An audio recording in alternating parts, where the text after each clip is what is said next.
Assalamualaikum warahmatullahi wabarakatuh. Apa kabar anak-anak hebat? Nah, pada materi kali ini kita akan belajar tentang gangguan pernafasan serta mengklasifikasikan informasi berdasarkan aspek apa, siapa, mengapa, bagaimana, di mana, kapan, berapa, atau yang biasa kita sebut adik Simba. Oke, sebelum belajar, jangan lupa berdoa agar semuanya kita diberi kemudahan oleh Allah Subhanahu wa Ta'ala. Dan jangan lupa tetap patuhi protokol kesehatan.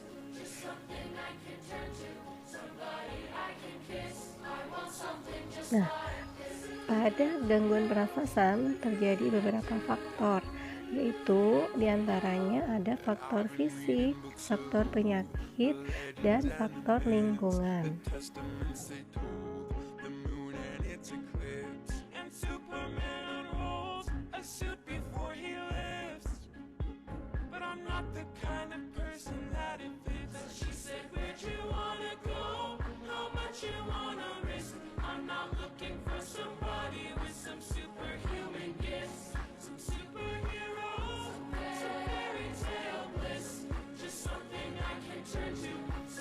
Faktor fisik yaitu adanya kelainan pada organ pernafasan dapat menyebabkan gangguan pernafasan. Misalnya terjadi pada bayi terlahir dini. Terlahir dini itu belum pada waktunya ya, belum 9 bulan ya udah lahir, itu disebut bayi prematur. Dan organ pernafasannya mungkin belum terlalu sempurna sehingga memerlukan alat bantu pernafasan.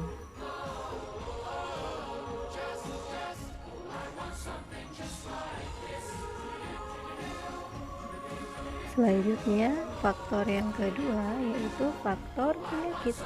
Nah, banyak penyakit menyebabkan gangguan pada pernafasan, misalnya influenza, asma, bronkitis, emfisema, dan kanker paru-paru.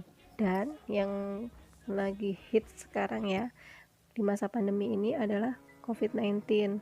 Nah, penyakit COVID-19 itu juga menyerang sistem pernafasan pada manusia.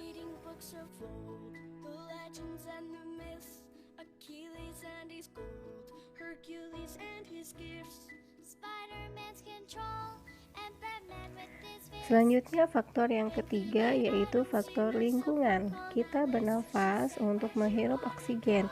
Lingkungan kotor, asap kendaraan, asap pabrik, dan asap rokok yang mencemari udara. Udara tercemar menyebabkan ketersediaan oksigen menipis sehingga kita merasa sesak saat bernafas. Untuk itu penting ya kebersihan udara ya. Itu banyak terjadi di kota-kota besar yang banyak pabrik-pabriknya, itu udaranya sudah tidak sehat.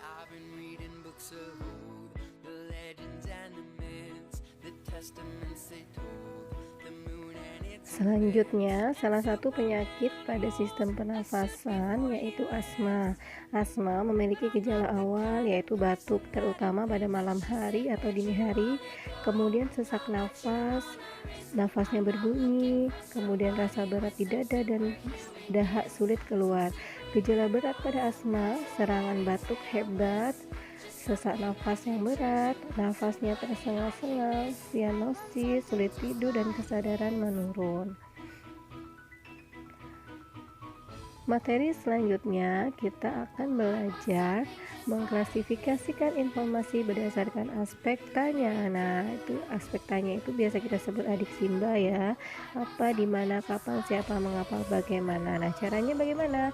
Tentukan dulu informasi penting dalam sebuah paragraf. Seperti kita belajar ide pokok kemarin, kita harus tahu mana nih informasi yang penting yang ada dalam suatu bacaan.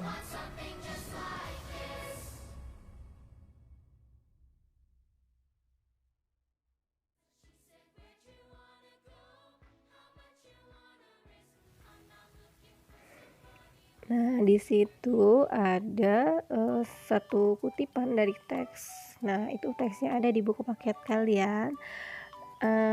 Setelah kita baca ya, kita menemukan informasi pentingnya yaitu aroma sangit asap menusuk hidung warga.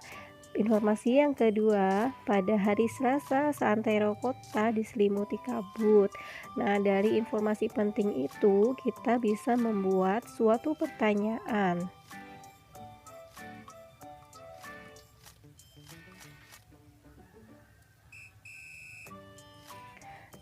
Nah, informasi penting di atas itu bisa kita buat beberapa pertanyaan menggunakan aspek apa. Nah, aroma apa yang menusuk hidung warga? Kemudian kapan? Kapan kabut tebal menyelimuti kota dan di mana? Di mana kabut tebal itu terjadi? Nah, dari aspek ini kita bisa menemukan jawabannya di dalam teks tersebut.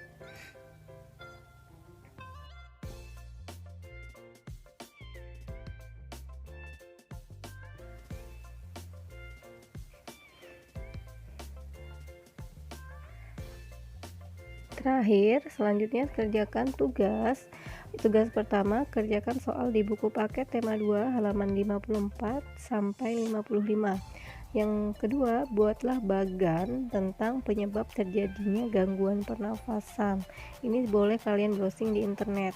Yang ketiga, kerjakan soal di buku tema halaman 58 nomor 1 sampai dengan 7. Oke, silakan dikerjakan. Setelah selesai, silakan difoto, dikirim ke WA Ibu ya. Selamat mengerjakan, tetap semangat dan tetap jaga kesehatan, tetap patuhi protokol kesehatan. Cukup sekian.